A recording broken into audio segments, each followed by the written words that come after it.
Good morning, everyone. We are live. Don't go anywhere because this is going to be such a great story. It's all about a song and a mom and her mission to help her child hear a song. So I'm so excited. We're here to talk about songs for sound. I knew I was going to mess that up. I've said it 5 times. Okay. And I have Jaime, the founder, with me, and Miranda. You're recently the new director, right? And I'm also an audiologist, so this is definitely a passion of mine. I can't wait to talk about this. So, Jaime, as I mentioned, this is about a song, and so I love music, and, as a mom, your story is so impactful. Tell me how this foundation got started. Thank you so much. Thanks for having us today, by the way. And I love that you led with that. So I have a not so little girl anymore, Lexi Vernon, and she was born seemingly normal.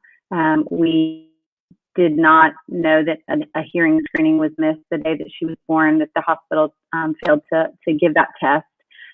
So around 10 weeks, the pediatricians had noticed that had not been done, not been given, and we went back to Vanderbilt where there was a test done, and they said that they thought that she didn't pass because she was fussy. Looking back, she was a fussy child, but looking back, it kind of really shakes me that day we actually knew. So around 11 weeks, we knew that she had hearing loss, but we left feeling good. We were told to come back in 6 to 9 months, and that should have been 2 to 4 weeks. Now I know that that's the standard of care. And so we go on, and she's developing like any other child. That whole time before the diagnosis, which I'll get to, I'm rocking Lexi like mothers do and fathers do and grandparents do. And I'm singing to her every single night.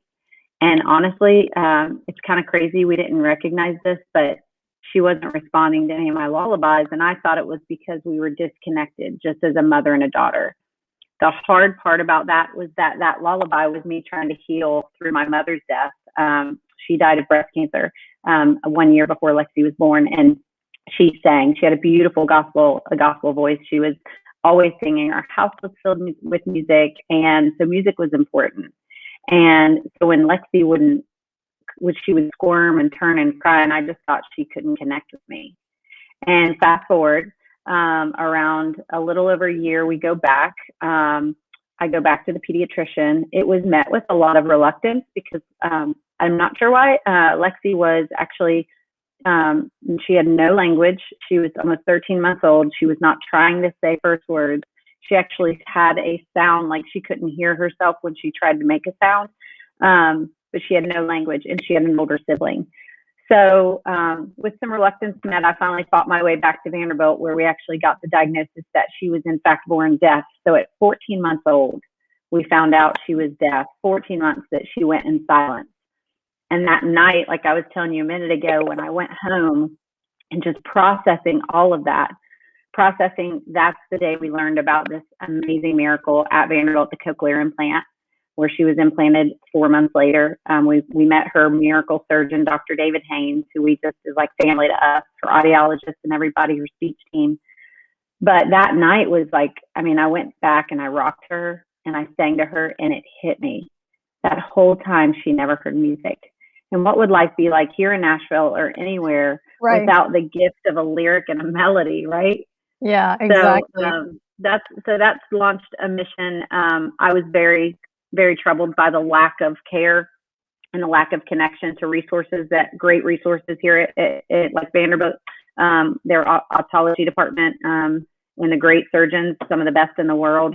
Our pediatrician was 10 minutes from there. So it was this, what's happening in rural America, what's happening in even all across the world where they don't have good access to hearing health care. I was troubled by the fact that my daughter couldn't speak, that she was mute. And the moment that she could hear, she was placed at Mama Lear Hearing School, and she learned to talk and hear and eventually read and sounds like every other kid in her class. She lives a very typical life. But that whole issue of there wasn't enough outreach to us as a family. We didn't know how to access the services, amazing people that exist that serve people with hearing loss. And we didn't know how to take action. And so that launched a movement, and that was the inception of Songs for Sound. And I can tell you more as we go on. Yeah, I gotta say, how were you feeling? Because I just know as a mom, I would feel like a failure if in that moment when I feel like I let this go on so long and I didn't know that my child had this. It wasn't your fault, obviously, but I just feel like, how did you deal with that mom guilt of my daughter Oh really has my something going on? Yes, I cried. I cried a lot. I'm a Christian, so I went to God in prayer and in His Word. And it's funny. I am going to tell the story because it's a pretty neat one. About 6 months into it, she'd actually been implanted, and she was starting to like just open up and become this little girl that we knew she always was. We started to see the true Lexi. She was laughing and talking and actually kind of almost sometimes you had to tell her to be quiet. We still do. But through that process, I would read, and there was this one day where I read John chapter 9, and I'm telling you, it was like a ton of bricks because I kept asking God, like, what did I do? What did I do to cause this? Honestly, which I think a lot of parents go through. To your point, why did I miss this? Why am I being punished? Why is she being punished for me? What did I do? And it was John 9 where he talked. He and his disciples encountered a blind man, and he basically told his disciples he didn't do anything. He did this so the miracle of God can be shown in his life. Now go tell this miracle. And then he heals him. And so for me, that was a very pivotal moment that I was supposed to do something with her story and go tell the world of these amazing resources and how to access care and what a beautiful gift hearing and languages and anyone and everyone that we can help. Like that's our goal, one ear at a time. And to the tune of now, we've given over 26,000 free hearing tests across the globe. So, Wow. yeah. Okay, I gotta Yes, know. ma'am. What was the first lullaby that you sang to her when you figured out she could actually hear? When you got that? Oh my gosh, yes, that is such a good answer. That's a good question. Most people don't ask that, but Yeah, I don't honestly, think I've heard it was anyone a ask that. song. I know, and I actually have a video I'll have to send to you. It was a song by Nora Jones called 7 Years. And I would sing that to her as one of my favorite songs. And if you read the lyrics, I sang that to her before I knew she couldn't hear. And the lyrics are she's spinning, laughing, dancing to her favorite song, a little girl who's all alone. Like it's this whole thing that's just so poetic of what she was going through, and I never knew that. And it was so I have a video of her singing it as a little girl, actually, and it's quite entertaining. But yeah, so I'd sing that every night to her. And the moment that she heard me, that first, so when you get a cochlear implant, no matter the age, it's a different outcome. But for babies before 2, it's more natural because their brains are still so soft, and you can train the brain to respond to those signals as sound. And the first time, so it's like, where she's learning to hear sounds, and we had to tell her everything. I would narrate everything that I did. I would say, I'm going to open the door, and this is a door, and this is a doorknob to catch her language up. But I was also telling her what sounds were. So when we would sing every night, I also had to kind of introduce music to her because it wasn't a natural learning process. And so the first night, about a month and a half into her being able to hear, and when she heard the lullaby, okay, so this is the mom moment, right? Her head finally went on my shoulder slowly. She didn't squirm. And I bawled, my eyes out for about 5 minutes, and just like, it was time stopped for both of us. And it's a moment I'll never forget. And it was also very healing for what I was trying to heal through. It was like almost like this huge moment of healing for me with my own mother. So yeah. Wow. Miranda, I mentioned you just became the director. Tell me about what it means for you to be working with this organization. Well, Jaime knows. We met, Jaime, 10 years ago, I want to say. I worked for a hearing aid manufacturer that supports Songs for Sound, and I've always been a huge fan because I was the director of pediatrics there. So Jaime and I connected, and, one day we said, we're going to be together one day, and that time's finally come. And for us, listening to her story and the outreach is so incredibly important. There are so many parents out there that are in rural areas that don't get the care that they need and the advocacy. So that's what we're here to do. And that's a huge passion of mine. That's why I got into this. Yeah, yeah, you mentioned that rural areas. So I looked at your website. You guys are doing so much. You have so many programs. We could probably talk for the next hour and a half, but we don't have that long. You guys have other things to do. But tell me a few things that you guys, your mission that you're trying to do. I know hearing tests is a big thing that you're trying to offer for even adults and Mm-hmm. kids. What are some of the other programs that you offer?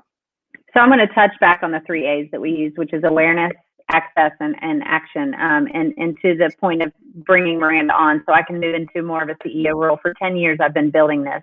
I'm a big visionary. I live 30,000 feet above, and she's very strategic and an ops girl, and she knows, I mean, she's obviously a genius when it comes to audiological care and relationships with the big device companies that we need their support, obviously. Our big thing, honestly, we have a massive mobile hearing clinic and experiential marketing tour that tours the country. We've done over 850 events nationwide where we go in. So during the week, we really like to focus on high risk populations. So to your point, any seniors, any veterans groups, any after breast cancer, any cancer groups that anyone exposed to radiation and chemotherapy are high risk for hearing loss. Any underserved children, we have served over 250 boys and girls clubs across the country and children's charities, YMCAs where they're health conscious, we serve. So over 850 events like that during the week.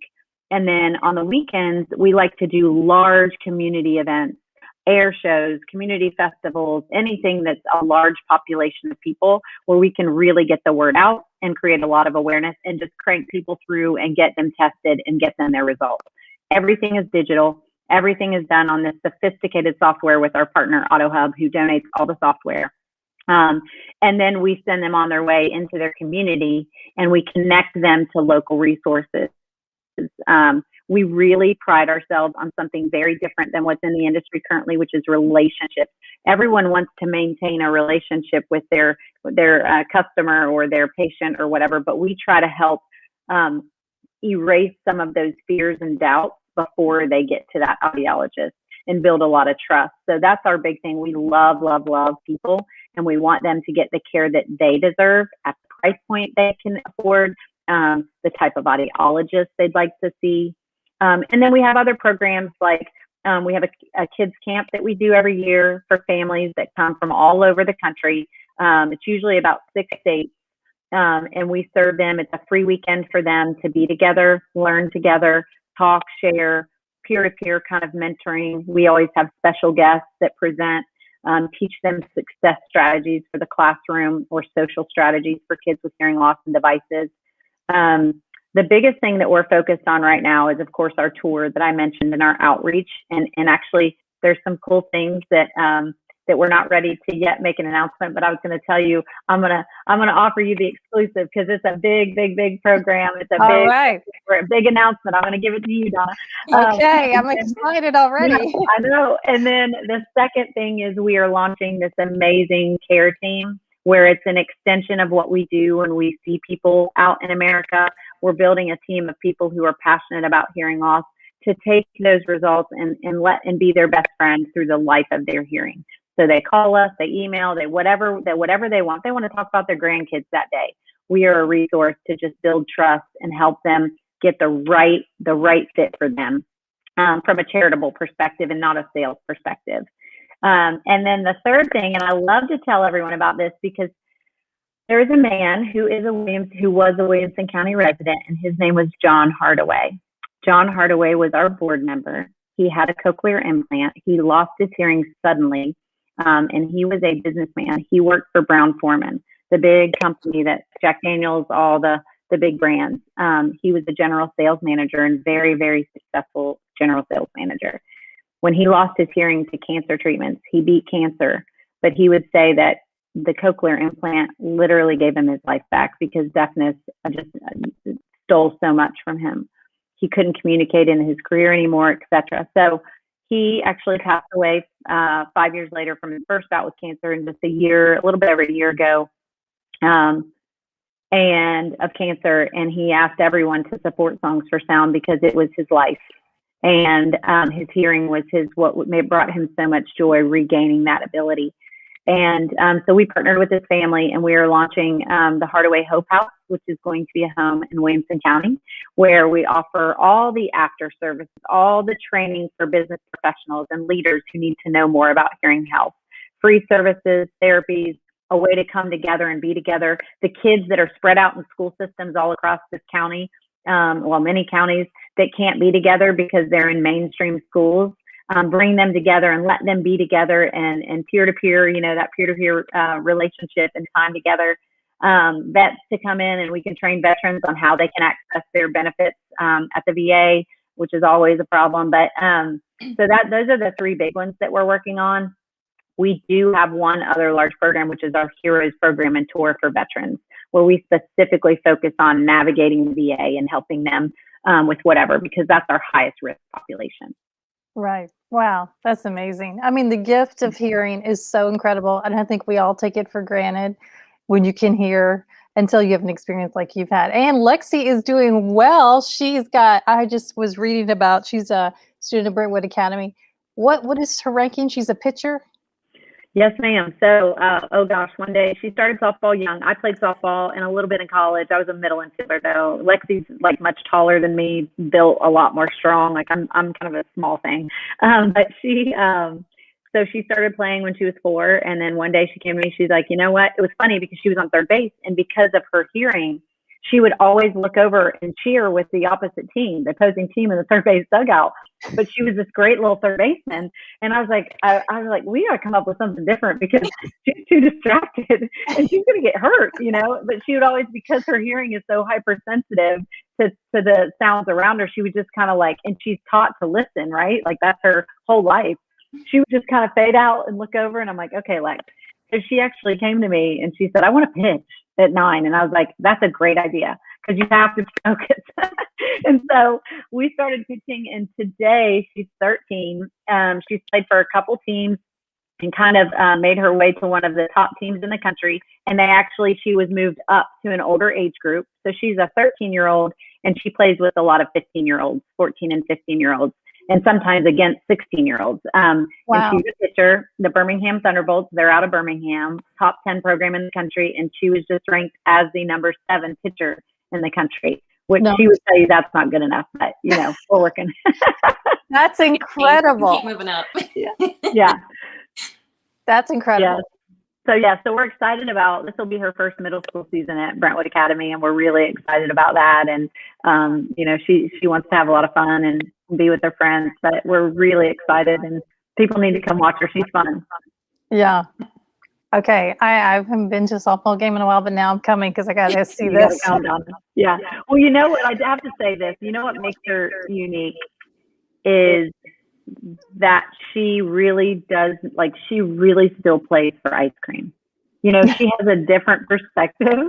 So she'll come off the field and they're like, people are crying if it's a big game or whatever. And she's looking at me and she's kind of like, so is ice cream on or off the table? Because her perspective is so different.